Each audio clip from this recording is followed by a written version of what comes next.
13h, 14h. Europe 1, 13h. Merci de nous rejoindre sur Europe 1. Vous écoutez Stéphanie Demuru de 13h à 14h. Il est 13h19 et c'est l'heure d'accueillir vos deux chroniqueurs du jour, Stéphanie. Le directeur adjoint de la rédaction du journal du dimanche, Raphaël Steinville, et l'avocat Gilles-William Goldnadel. Absolument, merci Trina. Bonjour Raphaël Steinville, bonjour Gilles-William Goldnadel. Bonjour Stéphanie.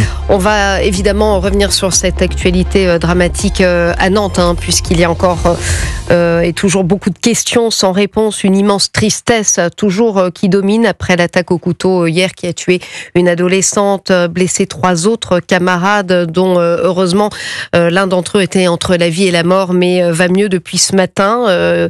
Attaque dans un paisible établissement privé de la ville de Nantes. Les motivations de l'agresseur, un jeune homme de 16 ans qui était scolarisé au sein du même lycée, sont encore indéterminées. Alors évidemment, on l'a suivi ensemble hier, chacun y va de sa réaction, les uns sur la sécurité, les autres, on ne sait pas trop, n'ont pas forcément envie de parler de sécurité, mais n'ont pas forcément d'autres propositions. En tout cas, c'est l'incompréhension qui domine. Je vous propose d'écouter justement en premier lieu Manon Aubry qui a tenté un petit peu d'être au-dessus de la mêlée et de prendre de la hauteur. Écoutez.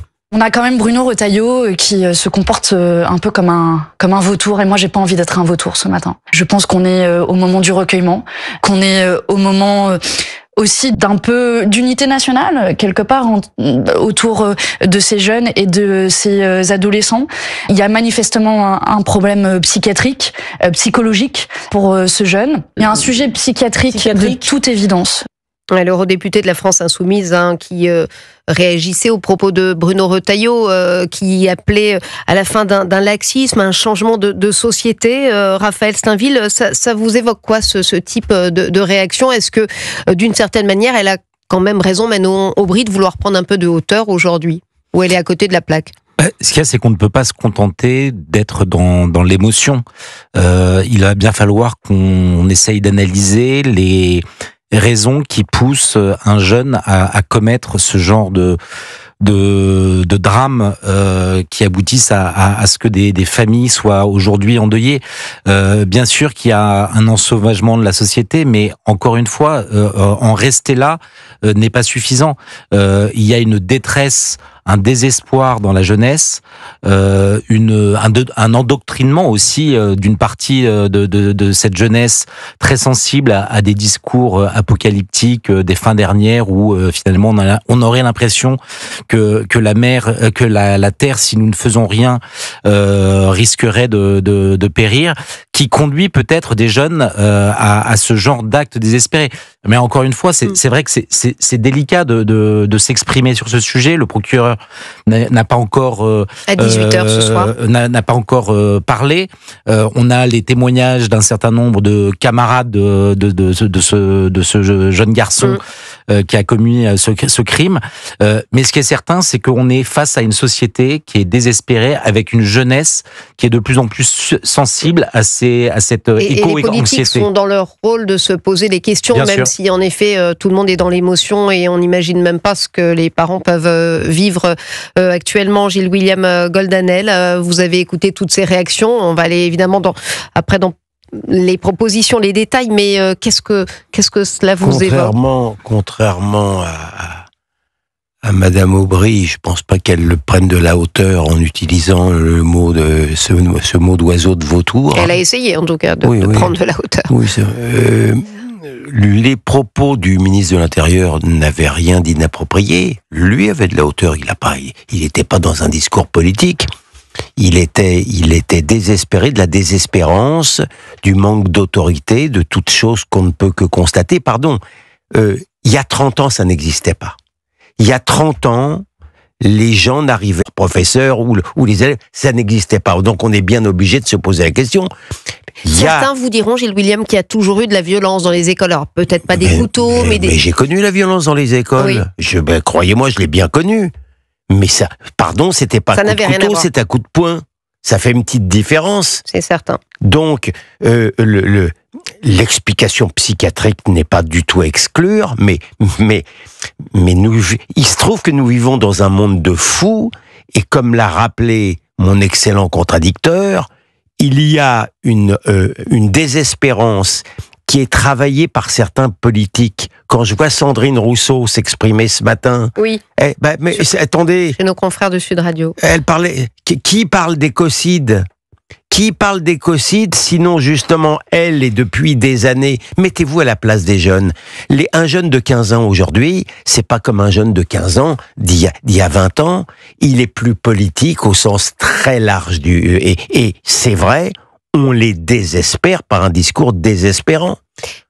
Écoutez justement Sandrine Rousseau, vous y faisiez allusion il y a quelques instants. Elle était chez nos confrères de Sud Radio ce matin. Réseaux sociaux avec TikTok, notamment TikTok, qui, je rappelle, a une influence extrêmement toxique sur la psyché. Il faut interdire TikTok. Je pense qu'il faut le réguler. Oui, ça c'est en Chine. Et je pense qu'il faut vraiment réguler l'accès à TikTok, parce que si vous avez des pensées suicidaires, l'algorithme de TikTok vous envoie des images sombres, vous envoie des posts qui vous incitent encore à aller encore plus mal en fait. Donc on a un problème avec les réseaux sociaux.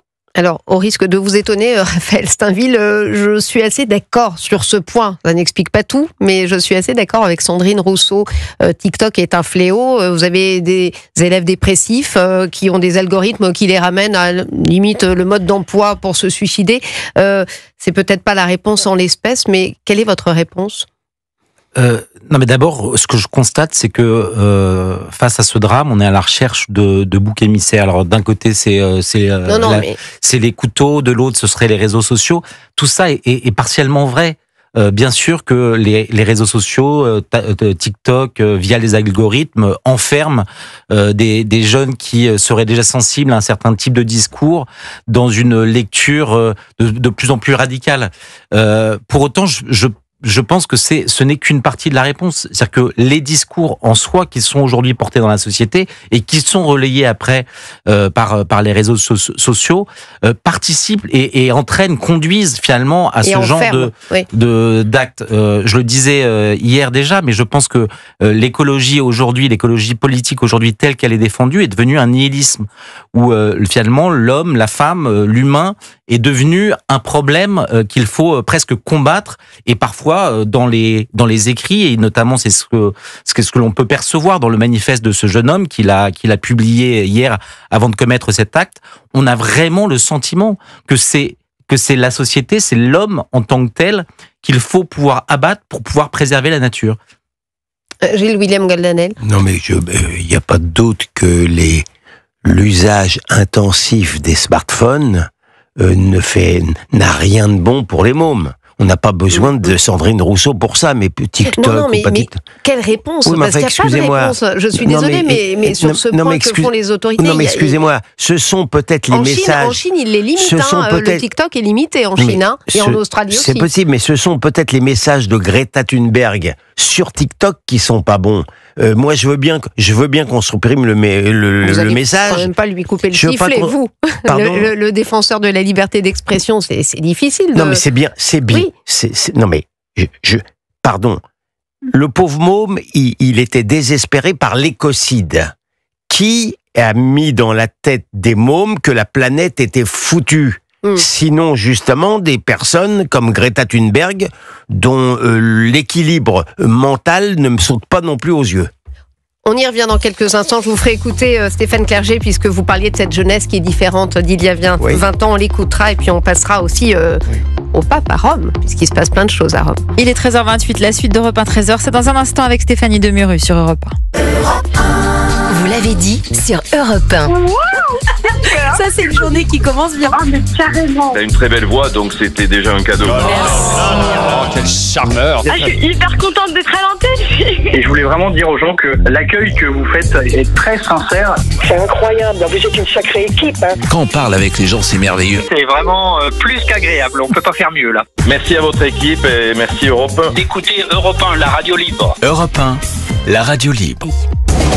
13h, 14h. Europe 1, 13h. Europe 1, 13h, la suite avec vous, Stéphanie Demuru, et vos deux débatteurs, Raphaël Steinville et Gilles William Golnadel.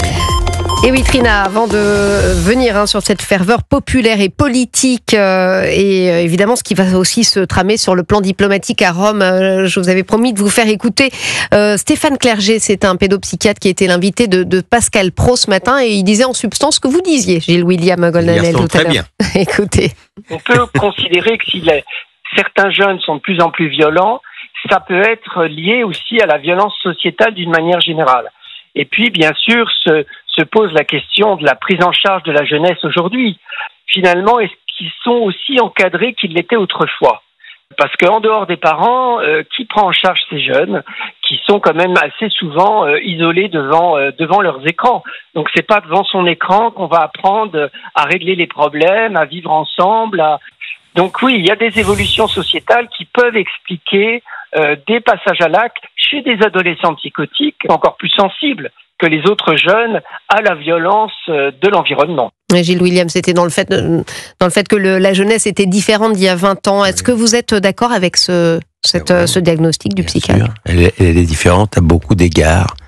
Physiquement, ils sont plus forts, ils sont plus grands, ils sont en contact avec les réalités les plus crues de la sexualité, et en même temps, ils sont d'une certaine manière plus puérils derrière leur smartphone. Et comme le dit très bien Stéphane Clerget, pour ceux qui sont déjà un peu fragiles, leur fragilité est accentuée.